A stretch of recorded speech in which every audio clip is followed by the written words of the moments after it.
में जब हमने माओ की सरकार बन गई तो हमने पन्नीकर को, केएम पन्नीकर बड़े इतिहासकार थे, उनको हमने भारत का राजदूत बना के भेज दिया। उनका विदेश नीति में अनुभव के नाम पर क्या था, वो अलवर नाम का एक स्टेट था, उसके पहले एक दीवान रह चुके थे और क्या मालूम क्या अनुभव था, उनको पन्नीकर को भेज दिया गया। पन्नीकर पे नेहरू का अथाह भरोसा था, केएम पन्नीकर पे, इतना ज्यादा कि वो पन्नीकर उनकी बीजिंग के अंदर आंख कान नाक थे। अब पन्नीकर जब चीन के अंदर भारत के राजदूत हैं, तब फिर विजय लक्ष्मी पंडित एक और दल लेकर भारत चीन मैत्री को बढ़ावा देने के लिए लंबा चौड़ा दल लेकर चीन जाती हैं। अब देखिए, वहां से वो अपने भाई को पत्र लिखती हैं माओ से मुलाकात करने के बाद, चौ एन लाइन से मुलाकात करने के बाद। वो कहती हैं कि माओ के अंदर जो वात्सल्य देखा, जो ममता का भाव देखा, उसको देखकर मैं प्रभावित हो गई। भाई वो माओ जिसका मरने के बाद जब वो मर गया और निकाला गया कि भाई ने कितने लोगों के कत्ल किए, तो 8 करोड़ निकला। स्टालिन 6 करोड़ लाशों पे खड़ा हुआ है, जैसा मैंने बताया पहले, माओ 8 करोड़ लाशों पे खड़ा हुआ है, अपने ही लोगों की लाशों पर। ये 6-6, 8-8 करोड़ लोगों की हत्याएं करने वाले, इनकी आंखों में ममता दिखाई दे रही थी और ये अपने भाई को पत्र लिखते हैं। तो भाई की नजर भी वही बन जाती है कि माओ किस तरह,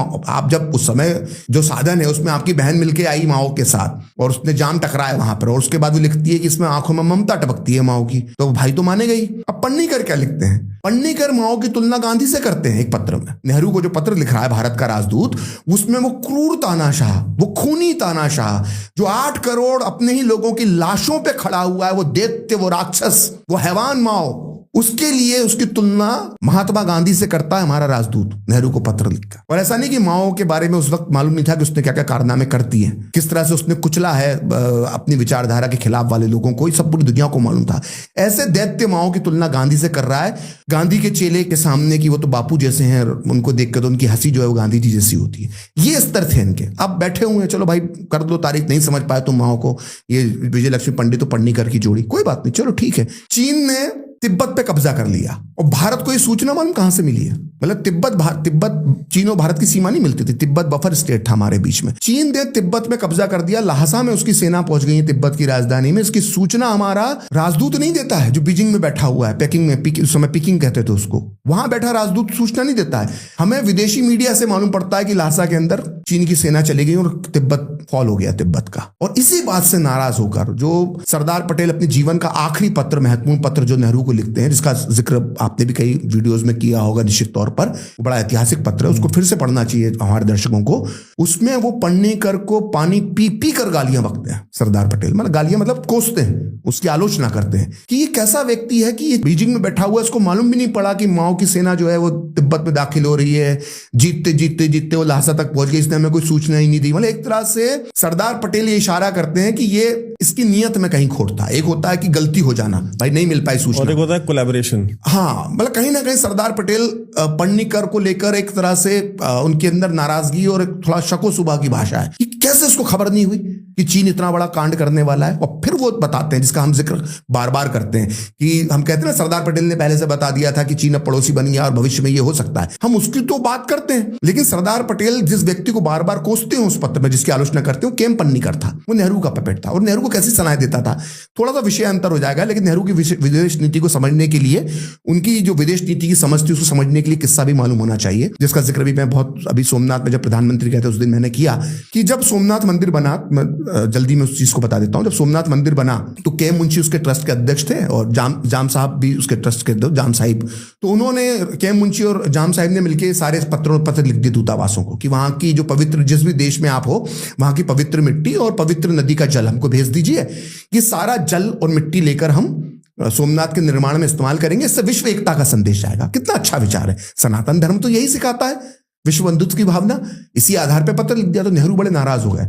और नेहरू ने, वो आपने सब सुना होगा, बीजेपी ने भी ये बात बोली, मैंने भी अपने शो में बताया था कि नेहरू ने कहा कि भाई आपने चिट्ठियां कैसे लिख दी भारतीय दूतावासों को ये मिट्टी और ये मांगने के लिए, इससे कितना गलत संदेश जा रहा है। असल में नेहरू ने क्यों लिखा था, सबसे पहले नेहरू से इस मामले की चुगली करने वाला कौन था, केएम पन्नीकर।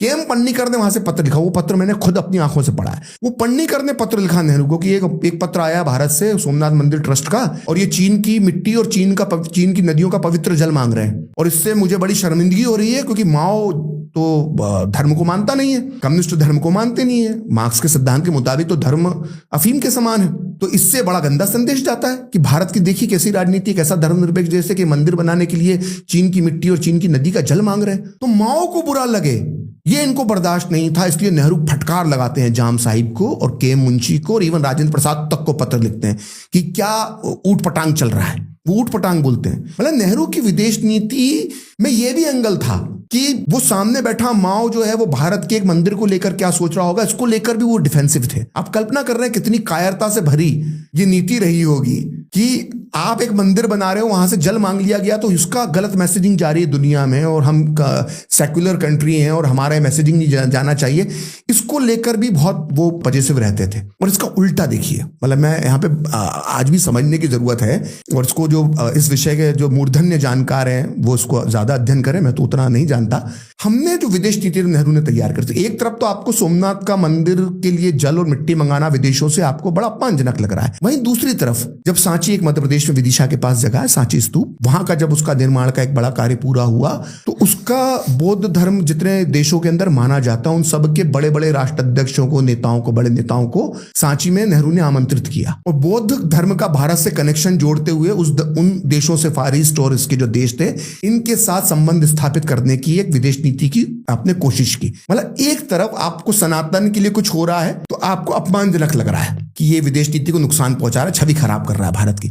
वहीं दूसरी तरफ और कह रहे हैं कि धर्म का इस्तेमाल नहीं होना चाहिए, और वहीं एक और धर्म का इस्तेमाल करते हुए आप उस धर्म को अपनी विदेश नीति में घुसेड़ रहे हैं, उसकी विदेश नीति में एंट्री करवा रहे हैं बौद्ध धर्म की, कि बौद्ध धर्म चूंकि भारत में पैदा हुआ है, भारत से निकला धर्म है, तो इस आधार पर हम अपनी विदेश नीति तैयार करेंगे, बौद्ध जहां पे माने जाते हैं वो हम तैयार करेंगे। आप कभी उसमें सफल नहीं हो पाए। ये जो जानकार हैं वो बौद्ध धर्म को मानने वाले जो देश हैं वो भारत को लेकर पुरातन उनके जो ग्रंथ हैं बौद्ध धर्म से जुड़े हुए, उसमें भारत को लेकर वो क्या सोच रखते हैं उसको जरा पढ़ना चाहिए। मैं यहाँ पर उन विषयों पर बात करने के लिए उचित व्यक्ति नहीं हूं, लेकिन किसी व्यक्ति को आप लाएं पॉडकास्ट में, उससे पूछें कि जो बौद्ध धर्म जो दुनिया में सब जगह पे माना जाता है, क्या वो इस बात को लेकर बहुत खुश है इस बात से कि भारत के अंदर बौद्ध धर्म पैदा हुआ था इसलिए भारत की धरती का वो सम्मान करते हैं। जरा इसको एक किसी दूसरा व्यक्ति इसको क्लियर कर सकता है, मैं उसका जानकार नहीं हूं तो मैं इसके आगे नहीं बोलूंगा, बस एक सवाल उठा रहा हूं।